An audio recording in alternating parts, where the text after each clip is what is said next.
Hey, welcome to the show. I'm your host, Una Duncan, and this is part 2 of my epic interview with Dr. Allan Bacon, who is a strength and conditioning coach, medical professional, and professional fitness BS buster. If you missed part 1, hit pause and go back and listen to that first because it was chef's kiss bullshit busting gold. We talked about why women are not small men is both true and being weaponized to sell you overpriced junk. How to spot an influencer who's quoting studies done on mice and passing it off as what should be your fitness gospel, and why your metabolism probably isn't broken, and the 10-day boring as fuck diet that can prove it. Today, we are turning up the heat with a lightning round of fitness cliches and internet famous truths about muscle confusion, or Pilates versus weight training, and the fear of getting too bulky. Plus, Allan reveals the next big scam already brewing in your Instagram feed and the best fitness gift that you can give your kids. And this one was pretty surprising to me, actually. Okay, buckle up. Ready to break up with your bullshit? I mean, all those excuses that are keeping you stuck. Because you have one life to live. And if you're not having fun yet, then that's a problem, dude. Welcome to Goals, Grit, and some woo-woo shit. The podcast where you learn about the habits of kicking ass at life. Whether you want to get ripped, get rich, or just get high on life, this is the place to be. Here's your host, best-selling author and feel-good expert, Una Duncan. All right, muscle confusion keeps your body guessing, and you'll get better results when you constantly vary your workouts. No. If best case scenario, you get the same results. Most cases, it's worse. One of the things that if you're varying, constantly, you want to stick with a program. Most people change it up way too often. The thing is, you're balancing what will keep me motivated and what will give me the best progress. Yeah. And so for my training blocks for my one-on-one clients, I actually have 3-month training blocks. Mm-hmm. And we don't change up the exercises. Now we're going to progress load throughout that time period. But we don't change up the exercises typically throughout that unless there's a reason to change it up. But these people that are changing up their exercise week to week to week are doing themselves a disservice unless it's the only way that they really enjoy training. If that's the only way that you're going to get in an exercise, it's a lot better to do that than to do nothing. Of course. But if you can control some variables and progress other variables like load or volume, depending on how you're tracking and what training periodization you're using, you can effectively and reliably use progressive overload. And progressive overload is the distinct increase in stressors over time that will cause these adaptations that you want. And it works for both cardio and strength training. And whether or not you want to build lean muscle, whether or not you want to improve your cardiovascular system, your performance in all areas, progressive overload is a necessary component. And that's why you have to work in proximity to failure to be able to make these types of things happen. Yeah. And so when people are constantly varying, what we end up seeing is that they're not able to say, oh, well, last week I did this, so maybe I can shoot for a little bit more, or maybe, based on how I felt in the notes that I made, maybe I should stay here, or, you cannot progressively work up incrementally. You're constantly starting from point zero where you don't know how you did on this the week before. So if you're monitoring things, you can see how you're progressing over time and actually make concerted efforts to make that harder and better as you progress. Yeah. Now, constantly varying, when we were talking about things like DOMS and the soreness that we get from these types of things, constantly varying is probably the best way to consistently make yourself really sore for no reason. Yeah. Other than just to feel sore. And that's one of the reasons that people really love this constantly vary. There are two main reasons. They like a change of pace, they like different scenery, and they like that it makes them feel really sore and like they had a really good workout. Yeah, so they feel like they're doing something. Yeah, it doesn't work better. If anything, it just increases perceived exertion. It makes it feel worse. It makes it feel more fatiguing. It makes it feel more sore. Yeah. But the benefits aren't any better. Yeah. And in some cases, they're worse. Yeah. And so if you can find a progressive program that allows you to have some continuity from week to week to week, so you can progress that and have an objective measure to be able to see how you're doing. Great. Okay. What about Pilates for long, lean muscle and weight training for building muscle? Weight training does not make you bulky, first off. If you want the athletic build, you're probably going to have to do some weight training. Pilates, calisthenics of all kinds, they have an issue. This is actually a really good progression that you've made, because the one question went where we talked about DOMS and then it made sense in the next one. This one actually makes sense with progressive overload. Perfect. So and I just want to clarify, when I say Pilates, I mean reformer, not mat Pilates. Yeah. Okay. Okay. So when we talk about these types of things, some of the issues that we have over time is progressive overload with being able to progressively make this harder and harder and harder in a way that makes sense from training session to training session. Yeah. Pilates can build significant muscle, particularly in people that are first starting out. Yeah. Then at some point it becomes harder and harder to incorporate progressive overload principles. Yeah, it feels difficult, but in the way that it feels isn't necessarily indicative of consistently training the muscle to reach higher and higher levels of mechanical tension, because you only weigh so much. And then the implements in some of the Pilates that they use, you're never getting to like a 150-pound barbell. Sure. Yeah. And so it's just much more consistent to be able to build lean muscle. And the idea that it somehow builds long lean muscles is just not accurate. You're not changing the length Right. based off of the type of movement that you're doing. Muscle. Yeah. You're not changing the shape of the muscle. You're not changing the muscle belly. That's genetic. Yeah. You're not changing length. That's genetic. Mm-hmm. And so the muscle only understands, I'm being put under a load, I'm going to contract. It doesn't know whether it's from Pilates, whether it's from being on a jungle gym, whether it's from weight training. Band. Yeah. And so if you want to improve the muscle, you have to increase mechanical tension over time and really get in those levels of intensity and really get into those levels of proper volume. And so if the idea is, well, I want long, lean muscles, well, that's a combination of having the muscles to display and having the lower levels of body fat to be able to display it. So that's not dependent on whether or not you're doing Pilates. That's dependent on whether or not you have the lean muscle. And if you don't, well, then weight training is the right way to get there. If you like Pilates because it is a benefit to your day, because it lowers stress, because it's something fun to do, because it gives you a community, 100% do that. That doesn't replace all the benefits of weight training. Right. It can be used in addition to the benefits of strength training and can make a really great addition. For sure. For sure. And so, the idea that weight training builds these big, bulky muscles, I think it happens a lot of the time because when women first weight training, I mean, you never hear a man say, I'm getting too bulky. Like that just doesn't. The too bulky thing, it reminds me of someone saying like, I don't want to start running because what if I run so far and so fast that I get lost? I'm like, that's not going to happen. What if I become Usain Bolt? Happen. What if I accidentally get into the Olympics? What if I accidentally become Usain? Yeah, it's just not going to happen. Yeah, like, and that's so hard to become bulky. That's exactly no way that's going to happen by accident. That's 100% what's happening here. And there are a ton of women that I swear, when I lift weights, I get really big, really fast.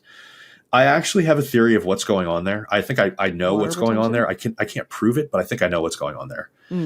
I believe that what ends up happening with women that get worried about being bulky, and luckily I'm seeing a lot less women being concerned about that. I'm seeing a lot of women saying, yeah, let's build muscle. So this is not really a stereotypical thing like it was in the 90s, whereas we saw that like literally every time. I see it a couple times a month, but it used to be a lot more. And the reason that I think that I see it is I believe that these women have bought into the benefits of weight training, which is great. Mm-hmm. Yep. They've started trying it out, and then they get gun shy. And they get gun shy because when they start lifting for the first time, you experience the pump for the first time. Totally. And so the muscles have this residual pump, and that pump does last 24 to 48 hours or so. Which is why the influencer's doing the push-ups before the podcast. Yes, it's 100% why you do that. It's exactly why you do that. Yeah. And so these women who have never weight trained before have never experienced or even heard of the pump. Yeah. And then they're seeing this, they look at themselves like in the mirror or in the shower or whatever it is, like afterward or the next day. And they're like, oh my God, I gained like 10 pounds of muscle in one workout. And so they'll work out for like a week and they'll look at that and they're like, this is too much. No, I'm not doing this anymore. And then they stop working out. Right. And then they hear all the benefits of weight training 6 months down the road. And then they start again. And the same thing happens. They're like, oh my God, I'm getting so big so fast. I can't do this. Right. And so they completely pull the parachute cord every time they actually start progressing without realizing that this is a transient thing. And it's only going to get so far before you're never going to see that increase anymore afterwards. And so they see this like big, I'm blowing up, and then they stop and then they shrink back down and then they lift again. They blow up and they're like, oh, I'm going to stop. and then they shrink back down. And they never get to the point where they've done it consistently enough to realize that this is not like an exponential increase in circumference of like your arms and everything like that. Yeah. And so they just get scared, and they're convinced off of like a 2-week stint in the gym that they gain muscle super fast, which is hilarious, because then you talk to any woman that actually tries to build significant amounts of lean muscle, and they're like, it never fucking happened. Like, this is so annoying to hear women say that. The women that have tried to gain muscle are more critical of the women that say I get too bulky too fast than even like men are, which is hilarious. They're like, you don't know anything about what you're talking about. And I always find it really funny, because the, you know, women that have dedicated themselves to trying to build some lean muscle to get that really athletic and toned look, they're like, these people have no idea what they're talking about. Yeah. How hard that really is. Yeah, and it really, really is. And so I promise people that you know, are a little bit gun shy about this thing, keep going, and you're going to find that concern is really not valid at all. Yeah. And like you said, I mean, it's like accidentally becoming like an Olympic athlete or something like that. Like, you're not going to get too bulky, not unless you're on like steroids or something. And I would assume that anybody that is worried about being bulky is probably not under those conditions, right? And so this is something that happens. Now, here's the cool thing. When the other thing that adds to this pump is when you start weight training for the first time, your muscles, your skeletal muscle tissue that gets trained actually has some changes that it undergoes, and it will accept glucose from your diet more readily and store it into the skeletal muscle tissue, which will add a little bit of volume as well. So it adds to you get that nitric oxide blood level pump, then you get a little bit more of this storage from glucose.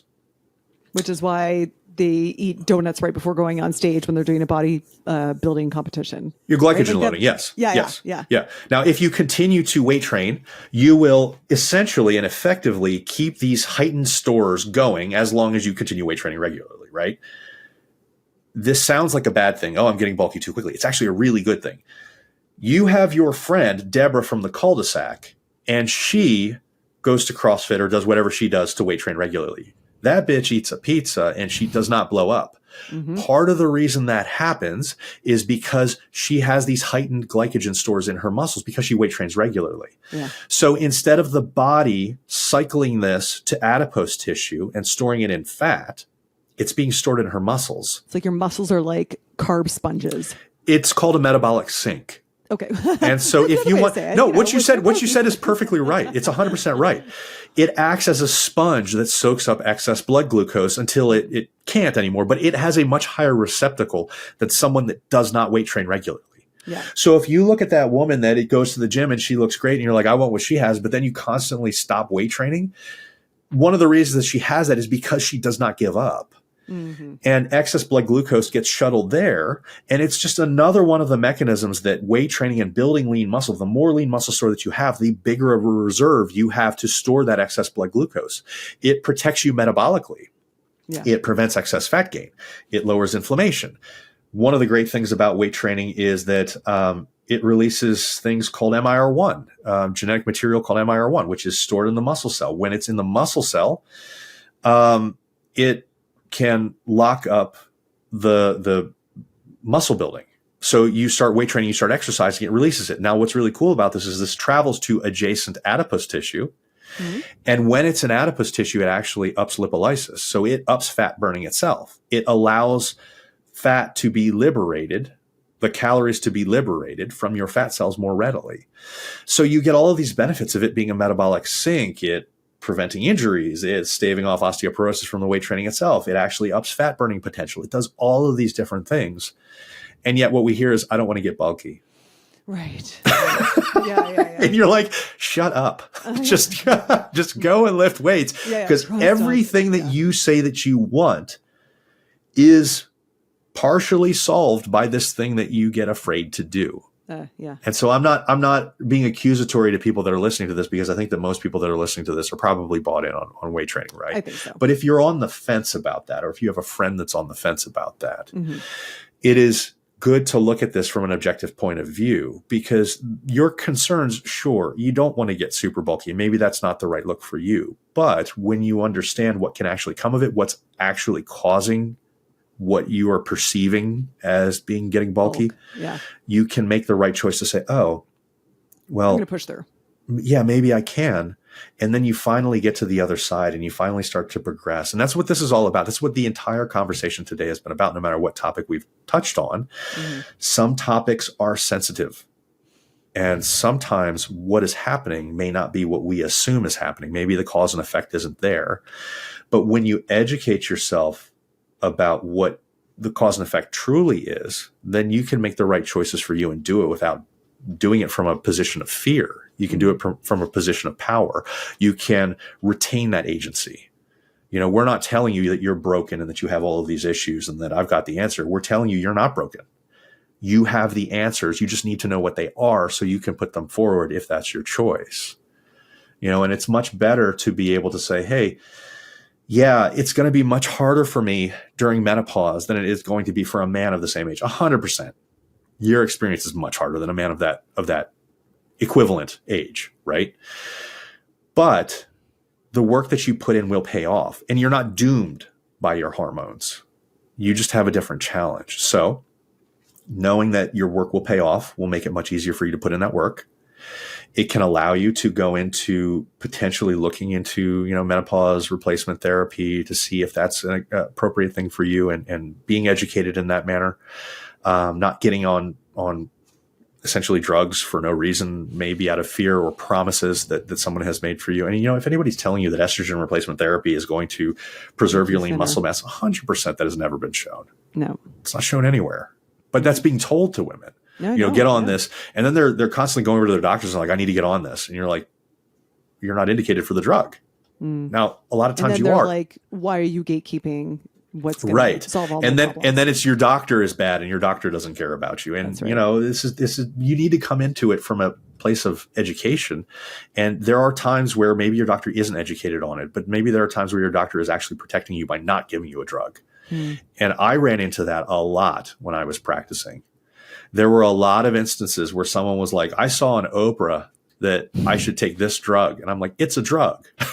and you're not indicated for it. They're like, but Oprah says that it's good. I'm like, stop fucking listening to Oprah. Like, let's look at your case on a case-by-case basis. Yeah. And anybody that tells you, oh, I know what drugs that you should take, and they don't have intimate medical history of you, that's a red flag. Mm-hmm. Mm-hmm. You know, drugs are meant to treat, you know, issues that you're facing or symptoms that you're facing. Yeah, they're individualized. Yeah. Otherwise, it would be an over-the-counter supplement.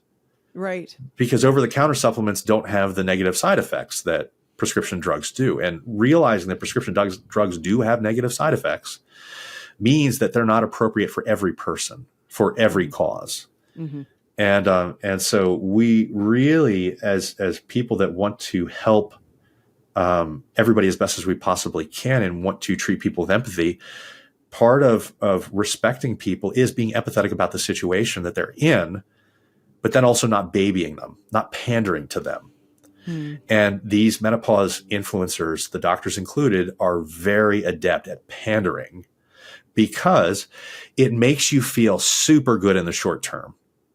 Even if it's taking advantage of you in the long term, it makes you feel really good, and it makes you feel like they're on your side. Yeah. And at the same time, they're going to refer you to, you know, the place that does all of the testing that they sell. And they're going to give you a battery of tests that maybe isn't warranted, or, you know, the discount codes all of a sudden come out. Mm-hmm. And you know, when monetary interests are in play, when we're talking about these types of things, it can make a lot of people, doctors included, turn their head to what they should be doing because, oh, you know, it's maybe this will make me a little bit of money and maybe it won't hurt them in the end. And you know, they're asking for it. I'm just going to provide it because someone else will. Yeah, exactly. Yeah. And that's not the way that a doctor really should be looking at these things, because we got a Hippocratic oath for a reason.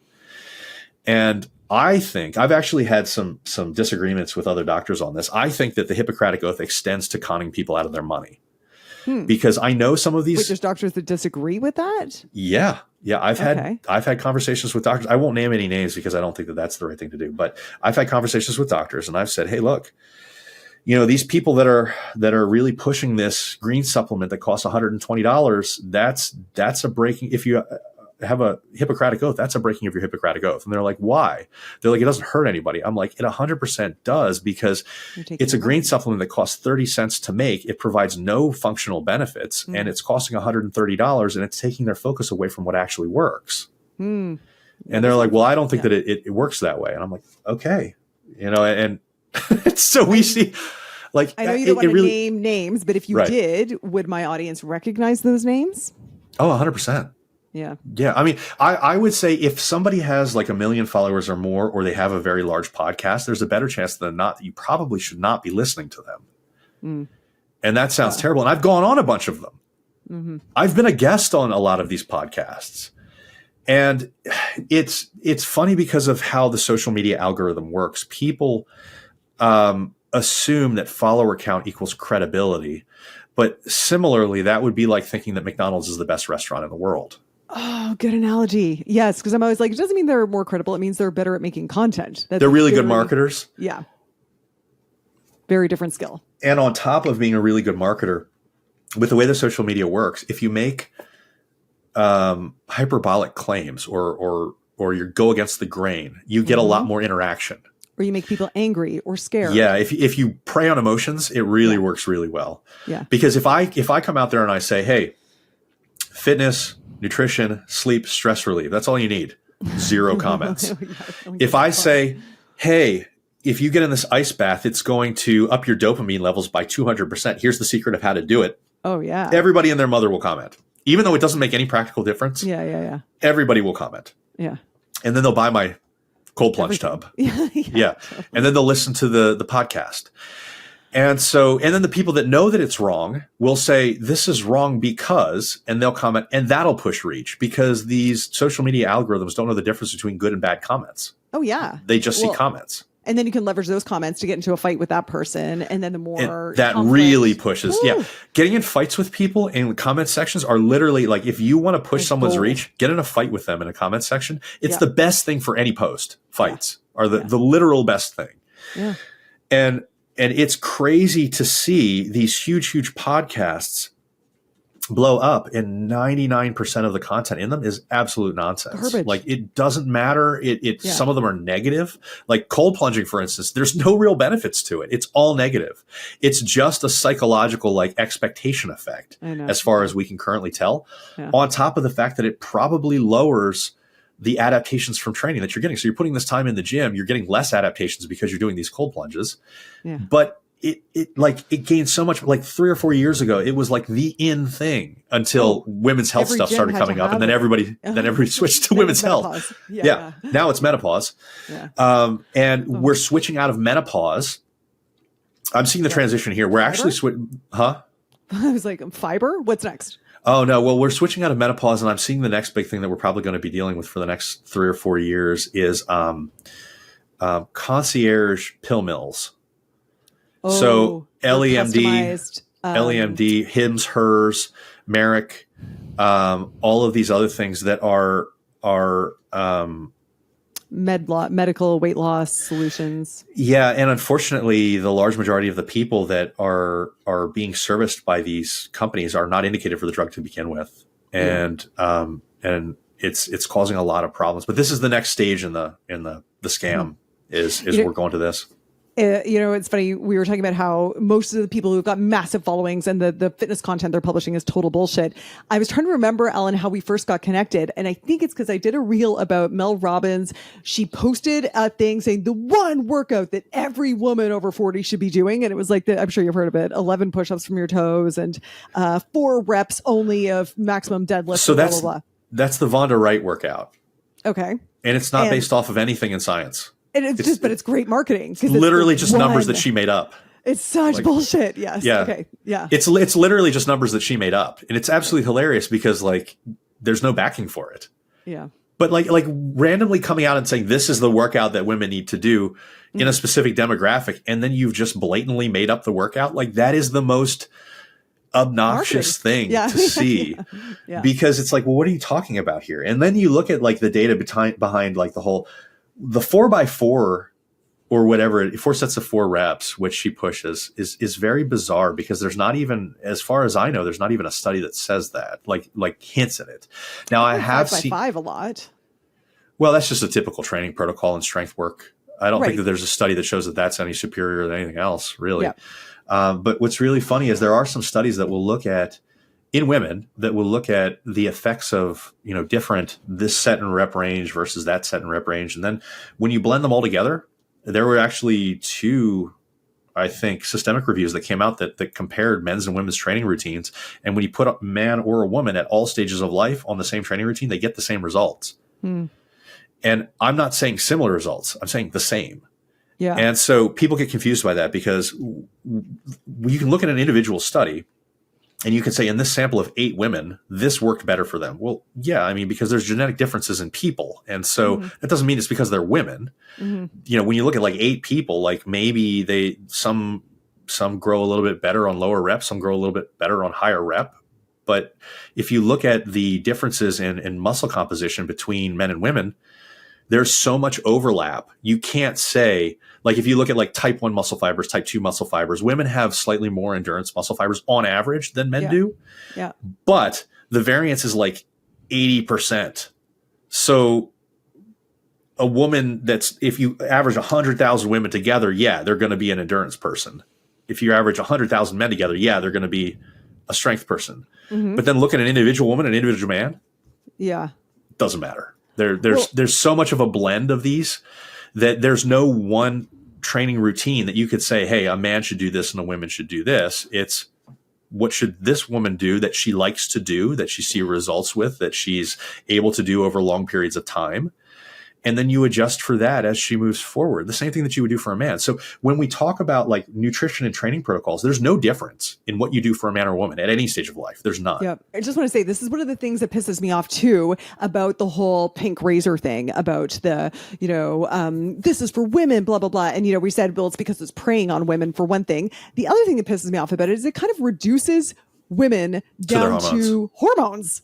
Yeah. Like it's like back in the day when women couldn't run because their uteruses would fall out, or women couldn't be politicians because they're so emotional. And you can't be president with your finger on the nuclear button. Exactly. Because what if they have a hot flash or whatever? So the fact that they're like women versus male workouts versus individual workouts is, I find, fucking enraging. So yeah. I mean, we see a lot of different claims like, oh, women have an anabolic window and men don't. No, they don't. There are studies in women showing that they don't. Yeah. And yet the claim gets thrown out and nobody looks at the studies. They just accept the claim. Like, okay, so I got to follow her nutrition program because she knows something that everybody else doesn't, but I'm not going to look at the study. And it's wild. There's no difference in nutrition or training protocols between a man or a woman at any age. There's no difference. There's cycle syncing doesn't pan out. When you look at cycle syncing, there's no reason to cycle sync. There's no reason to make any different changes in based on your menstrual cycle, based off of where you are in menopause. There's no differences.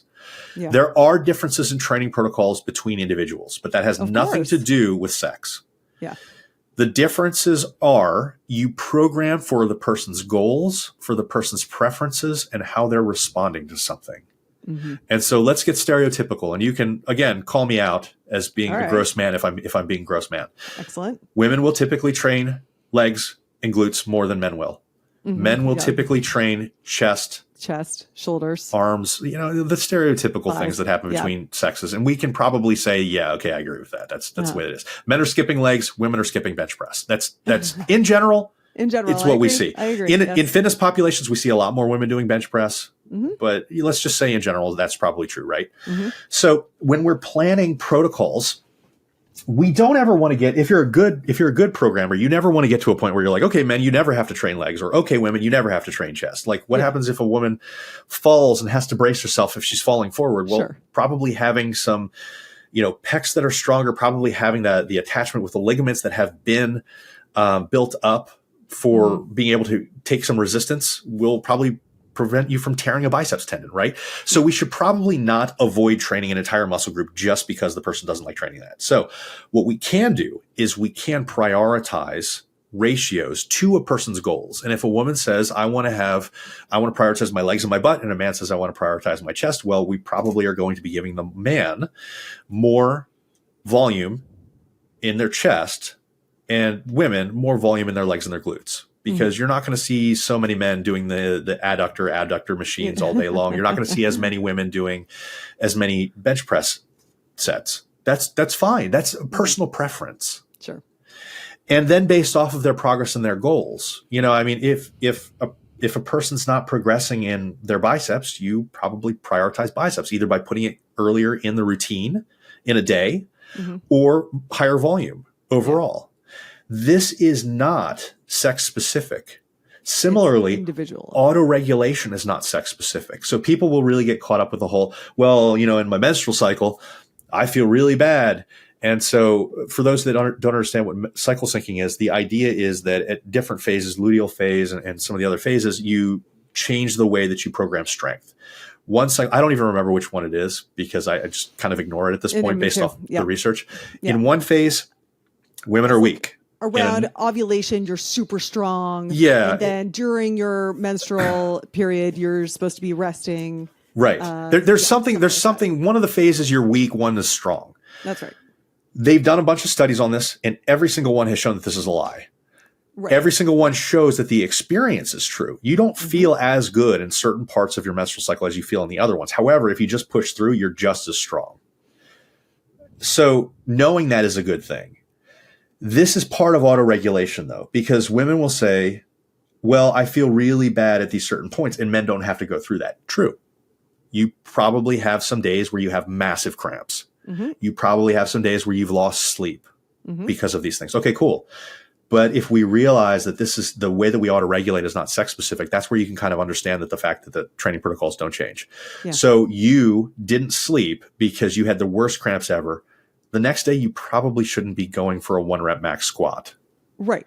A man that just pulled an all-nighter because he's an idiot and has been playing video games all night probably shouldn't be going for a 1-rep max. Yeah. Probably shouldn't be going for a 1-rep max squat the next day anyways. Yeah, for sure. You're adjusting based off of how you're feeling that day. You are not doomed into losing 2 weeks every month. That's half of your entire training life. You've just given up. Yeah. Because a random influencer tried to sell you a cycle syncing program. I know. Yeah. We had Dr. Alyssa Olenek talk about that. Do you know her? Yes. Yeah. Yeah. I do. She's awesome. Yeah. She came on here to completely debunk cycle syncing. Yeah. Well, and so this is a difficult thing to hear from a man a lot of the time. And I essentially get death threats every time we talk about female fitness because they're like, stop talking about this. And it's like, you haven't experienced that. I'm like, yeah, but like, my pediatrician isn't a kid, or, the person that, is working on, my father that had cancer has never had cancer, but he can still treat cancer. Like this is a thing that you don't have to have the experience to talk about it. Now, I don't have personal experience, but I live with a wife who's going through perimenopause. So I see that every day. And so I have a little bit more experience than many men, but I'm never going to pretend that I understand fully what it's like to go through it. Well, if you have a client who says, I'm not feeling well, then you're like, definitely you should make adjustments. Dial it back. Yeah. Dial it back. It doesn't matter whether you're a man or a woman. Dial it back. Yeah, for sure. That's most of the case. In most of the instances, that's not a reason to not go to the gym, but this is that all or something versus all or nothing. What can you do? Can you get in and go for 30 minutes and just, reinstill those habits of going to the gym, being in that community, building that identity as an athlete? In my book, I have a chapter called "If You Can't Do It Right, Do It Totally Half-Ass."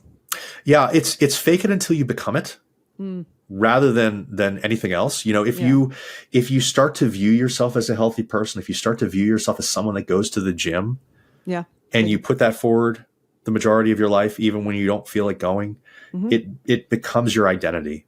Yeah. And then when something becomes your identity, that's when it goes onto autopilot. And that's when life becomes a lot easier. And that's what we want to get to. And then you don't have to motivate yourself and discipline yourself. It's just who you are. Right. And then you don't depend on motivation, which is the great thing. I mean, that's what we really want to get people towards, not depending on motivation. Yes, motivation will always ebb and flow. And there's got to be some form of motivation. You have to want the results in some way. You have to value them in some way. But it does get easier if you continue to hammer away at these habits and routines. And we talked about goal setting before, and that's one of the reasons that we talk about goal setting in a way that is habit and routine based rather than outcome based. Because when you start to focus on those routines, that's when it starts to become second nature over time. There's so many benefits to viewing it this way versus viewing, well, what is my goal weight going to be? It's kind of a nuanced conversation to really get the identity of like, where should I really be in this? Am I trying to recomposition? Is that my main goal? Because body recomposition, that simultaneous gaining muscle and losing body fat, happens very readily under 4 circumstances and then not so readily in other circumstances. It does happen to everybody. It can happen to everybody, but it's not super significant to the fact where like people say, I want to see this change. It's going to take a lot longer than you think if you're not in one of 4 categories. Okay. If you're brand new to training, if you're obese, if you're coming back from a significant injury where you've had a long layoff and you used to be muscular, or if you're on steroids, you can Those are the 4 instances where it's likely that you can lose body weight. You'll see and build significant muscle. change. Yes. I see. Oh, you'll see significant change. Sorry. Is it that you'll build muscle and lose weight at the same time, or that Yes. you will see significant change in general? You'll see significant change in both of those at the same time. I see. Okay, gotcha. When you're attempting to do that. Yeah, if you're in one of those 4 categories, you can see both of those at the same time. And that's why a lot of people will get stuck in, well, the first year I lifted, I gained a ton of muscle and I lost a ton of body fat. Yeah, you'll do that. Yeah, try that at year 5. Yeah. It's not going to work out in the same way. Like you're going to look at your change over like 6 months. You're going to be like, that's almost nothing. Yeah, that's what happens as you get closer and closer to your, outside of that beginner newbie gain stage. So then if you are outside of the beginner newbie stage, then you would suggest people bulk and cut? It depends. So this is the conversation that you have with a client and you say, are you comfortable with going into a build with potentially seeing the scale rise? And if they are, that is a faster way to get there. Yeah. And actually, Allan Aragon and I just did a 4-part series in the Allan Aragon Research Review that went over this very thing and all of the research that looks at builds and cuts, when to do it, the types of people that will benefit most. Is there a reason? Because there's a big push right now that's called main gaining, where people say, well, if you just stay at maintenance, you can build all the lean muscle that you want and it's optimized. And the answer is that's not true according to the research as far as we know. You probably have to be in a calorie surplus to maximize lean muscle gain, unless you are obese, brand new to training. And even if you're brand new to training, having more calories is probably better than anything else. I mean, there was a study by Rosnick and colleagues that we included in that breakdown just to kind of stir the pot a little bit. Because this study, we don't even agree with this study, but this study was well run and they had brand new trainees on 2,000 calorie surpluses daily, and they didn't gain any fat. Because they were training so hard? I guess. The funny thing is this one is kind of an outlier case. Yeah. But it just goes to show that a build is not necessarily the wrong answer for a lot of people, particularly if you're leaner, you're having problems gaining muscle. Sure. You should probably be in a calorie surplus. So what if someone says, I can't handle seeing the weight go up, give me another solution. I want to build muscle and lose fat, or at least I can't handle the weight going up. We need to temper expectations on what's possible. Because muscle weighs something. And so how lean is this person? Because a lot of times when I hear that, it's a lean person. And they're like, I don't want to gain any weight. And I'm like, you don't have anywhere to go but up. Right. And they're like, but I really don't want to gain weight. Because again, we've set our goal as our weight. But then they say that they want to gain lean muscle because they want to look more toned. Well, you need to be heavier. Yeah. And that happens a lot. This is, again, there's literally never a reason that you should set a goal weight ever. Because it only works against you. It never helps. And you're saying it would be a lean person because someone who is overweight, a beginner coming back from injury, etc., would be able to lose weight and gain muscle at the same time. You can likely do that, yeah. If you're obese and trying to do that. And so we see these situations where for some people, recomping is the right choice. Now, recomping can happen whether or not you're advanced or whether you're lean or whatever. However, the more lean you are, the more advanced you are, the slower it happens. For sure. And so unfortunately, when people see the research and influencers and people out there will be like, you can do both at the same time. It's 100% true. And you can show research. I can show research that shows that it's true. But when we set proper expectations on how long that'll take, I mean, it could be years to really see big changes. And years does not sound acceptable to somebody. No. Right. That would be hard for people to handle. Yeah. Right. And so it can be many, many, many months to really see significant change if you're monitoring all the changes. And so it's difficult because you have to have that conversation with a person. You're like, are you okay with taking the scenic route? Are you going to be motivated to be able to do this? And if they're like, no, you need to set proper expectations, because that's what's really important along this journey. And for some people, particularly if they're leaner, weight's probably going to go up. So as a guideline for people that I'll talk to, if you're a male that we don't have any reason to be in higher body fat levels, you're not an NFL lineman, you're not a sumo wrestler, you're not a strongman competitor, there are going to be exceptions to this recommendation that I'm giving. They have a reason to be higher in body fat. Okay.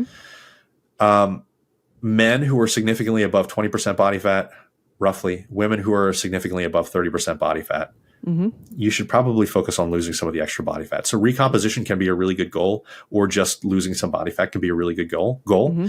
Once men are within 10 to 20%, once women are within 20 to 30%, when we look at the research, that's probably where people are most healthy and where it is sustainable for most people. Now, every time I bring this up, I don't know why, but every time I bring this up, I always get messages from a woman and she's like, I'm 17 or 18% body fat and I sustain this all year long. Cool. You can be. This is a bell curve. Yeah. Same thing with, there's some men that are like 8% and they can maintain it. Most men can't. So don't come after me if you're a little bit lower than that, or you're a little bit outside the range. Conversely, there could be a woman that's like 32% body fat and she could have the healthiest blood work in the world, and she could be. I mean, it's a bell curve. So when we're significantly above those marks, it makes the most sense to be okay with losing body fat and getting down into what's a typical healthier range. Then once you're within that range, that's when you start to have that conversation, if you don't understand how to do this, with a coach, where you say, is building and cutting an appropriate thing for me? Because building within those body fat ranges makes a lot of sense to me. The issue that I have with most people when they get really anti-bulk, we call it a build because it's much more palatable. When you're bulking correctly, you're not becoming obese. No, it's not a dirty bulk, right? Dirty bulk's when you eat like nachos and stuff. Or a dreamer bulk. Yeah, dirty or dreamer bulk. Nice. That's not a proper bulk to begin with. That's a misunderstanding of what's going on. And so a build or a bulk just means a calorie surplus with the intention of maximally building lean muscle. Yeah.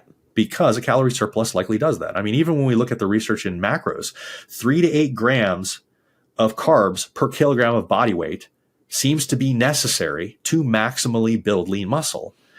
Every time I say that, and I've got the studies that we look at, that this is an area with a little bit of gray area. This is an area of science with a little bit of a gray area, so I can adjust this over time. But currently, 3 to 8 grams per kilogram of body weight is where people want to be to maximize lean muscle building. Every time I bring that up, I get messages and they say, well, I can't be losing body fat in that range. I can't be in a calorie deficit. Yeah. Right. You don't expect to maximize lean muscle building in a calorie deficit. Yeah. And even when we look at the body recomposition research, for most people, you can maintain lean muscle mass relatively decently. This is outside of that beginner period. You can maintain lean muscle mass relatively easily at like 250 calories below maintenance. And it starts to shift a little bit more as you get deeper. At about 500 calories below maintenance, you don't really want to go below that as a regular, drop off, because you can lose significant amounts of lean muscle mass. And so if the expectation is that we're probably going to be holding steady in this calorie deficit, that's probably right, even in the recomposition research, because there's genetic differences. There's differences in the way that people train. We talked about intensity and working really close to, our rep and reserve targets. Part of the reason that we probably see this loss of lean muscle in some of these people in these calorie deficits is probably because they're not working intensely enough to maintain it or build. For sure. And researchers can't always control that with people. But we can say that somewhere between 250 and 500 calories below maintenance is where we're going to lose body fat and potentially have the chance to maintain muscle or even build a little bit of lean muscle. And then it starts to really dramatically fall off. If you're working hard. Yeah. Yeah. Allan, you've been so generous with your time. I have one more question to ask you. It's a little bit of a selfish one because I have boys who are 12 and 14. You had written somewhere that the best gift you can give your kids is to get them strength training. Sure. And when I did my personal training certification 25 years ago, I remember our textbook said that children should not ever do strength training until their bones have fully grown. I'm assuming you've got updated research on that, and I would love to hear what you would say to parents about when to introduce their kids to strength training. Age 6. Kids can start strength training at age 6. regardless of where they are in their growth. I mean, that their bones are not fully formed at age 6. So it doesn't matter. Yeah. You know, so age 6 is where it's appropriate for kids to start working out. Now, here's the thing with kids, we probably, there's the scientific answer, and then there's like the realistic practical answer. Both the scientific and practical answers say age 6 is where they can start. The way that you do it is a little bit different because science says like this is the way that people train and it's optimal, but they're kids. So get them into the gym, ask them what they like to do, and then do that. You know, ask them what is most fun for you, like what lifts, body weight. Kids love to get like on jungle gym type stuff. Do you want to do like pull-ups? Do you want to do you know, all these like sit-ups and that kind of stuff? If they want to do that, that's perfectly fine. From a health standpoint is exactly what you're getting at. Like, when is this problematic from health? We don't want kids like maxing out at like 6 years of age. We want to get them used to the exercise form. Yeah. We want to start to progress that up in a smart manner. There is no evidence anywhere in history that weight training itself makes kids lose height or anything like that. Because that was usually the big issue, is that people were like, you're going to be short if you weight train. Right. Literally has never been shown. It's an old wives' tale. And it was probably predicated on the idea that if growth plates are injured during growth, then that can stunt height, which is 100% true. However, it makes no sense to vilify lifting then. In fact, you would push kids towards lifting. And I say that because if you look at injury statistics, about the safest activity that you can perform that is athletic is physique style training, is bodybuilding style training. The injury rates are supremely low. If you're worried about injury to growth plates, you would not allow your kid to run. You would not allow your kid to engage in team sports. You would not allow your kid to do karate. I have the data somewhere. I cannot remember it off of the top of my head. If don't quote me on this, but this will give you a relative idea. The injury rates for bodybuilding are like 0.5 per 100,000 incidents or 100,000 hours. Even given, is that understanding that most people don't do it very intensely? Or is that like, no, when they're really lifting? Even when they're really lifting, they're typically more experienced. Yeah. And so they know how to lift. So the injury rates don't massively change. If anything, they get actually better as you lift more. But like, it's like 0.5. Again, don't quote me on the numbers. If anybody wants the actual numbers, I have it somewhere. It's like 0.5 per 100,000 hours. And then running is like 15 per 100,000 hours. So do you know what? Of all the fitness modalities I've taught, the one that I saw the most students with injuries was yoga. Yeah. Hamstring always with the downward dogs, often knees, like those, always yoga. Shoulders. And so team sports and running are really high comparative to all these other things. And so it's really funny because it's the same parents that say, oh, you can't lift weights. And then they'll say, go play basketball. You're like, what? This makes no sense if your concern is this injury that might stunt growth. And I am in no way telling people not to put their kids into soccer or basketball or anything like that. I think that they should be. Yeah. Maybe not Brazilian jiu-jitsu. I know that the UFC people are going to get really angry. The MMA people are going to get really mad about that type of thing. But like, again, it depends on like, how are they doing this? Are they supervised? Are they training in a smart manner, or are they just flailing around? But you would put a 6-year-old under a barbell? Yeah, 100%. Yeah. And why? How did they determine? Probably kids, probably 7. Why 6? They determined when a kid has the right neuromuscular control to be able to handle it. Okay. All right. So like before, they're just kind of stumbling around too much to be able to do it. And I'm not saying put them under an Olympic barbell, but there are small bars. There are kids bars. There are straight curl bars that are more appropriate for them. Maybe you do body weight movements, maybe holding some 5-pound, 10-pound dumbbells to be able to do these things. So you need to tailor this to their ability levels, and maybe a competitive powerlifting split is not the right thing for them, but lifting is completely fine for 6-year-olds. And literally for my 12 and 14-year-old boys, I can go kick their butts. Oh, 100%. Yeah. If they know the way to lift correctly and they're not going to hurt themselves through that, you can start progressing them.